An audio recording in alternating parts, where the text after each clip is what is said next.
If you have someone in your household who isn't a big fan of veggies or who's more of a picky eater, this video is for you.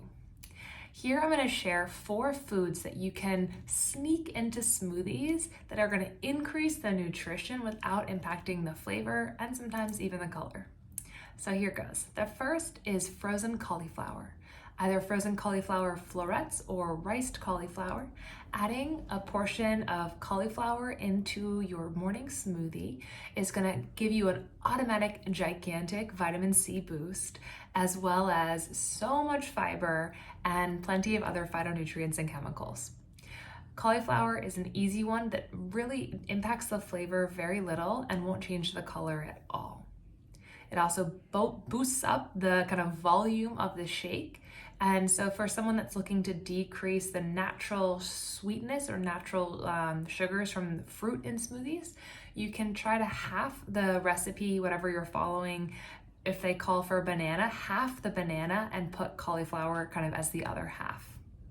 The second food that I'm going to talk about today is frozen peas.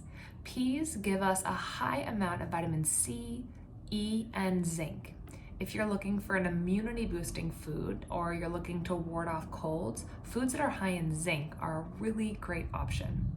Peas also bring in a good amount of protein as well, which helps to regulate blood sugar, which means fewer blood sugar crashes for little kids if you're making smoothies for your family, as I do almost every day. And the peas really have such a little impact on the flavor as well. So adding in half or 3/4 a cup of frozen peas is going to be a great way to increase the protein for a morning shake. Number 3 is avocado.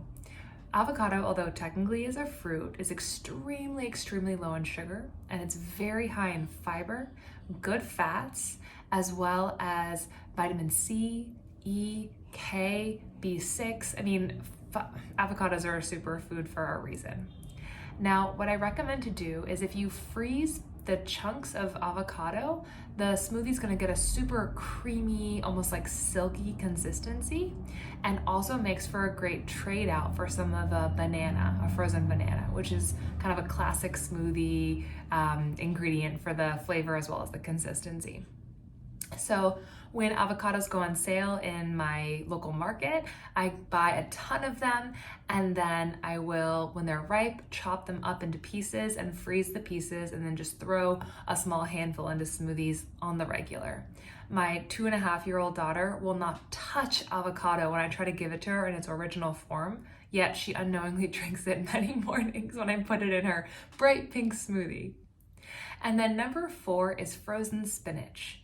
Out of all the leafy greens out there, spinach changes the flavor of the smoothie the least amount, meaning you can put way greater volume of spinach without impacting the taste.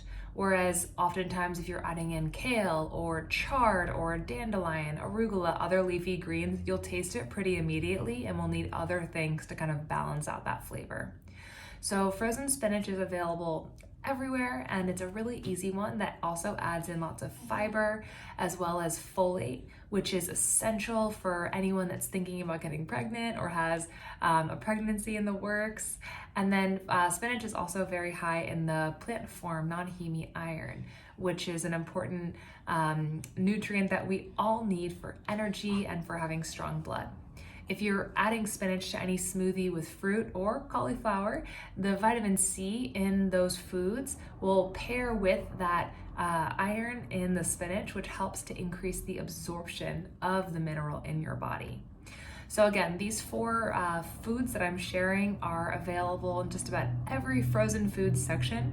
They are very affordable. They will not increase any of the sugar intake that one might naturally have with fruit in a smoothie. And they're a great way of just boosting that nutrition. So I'm curious to hear how that goes for you. If you try that out, let me know. And thanks for tuning in, and have a great day.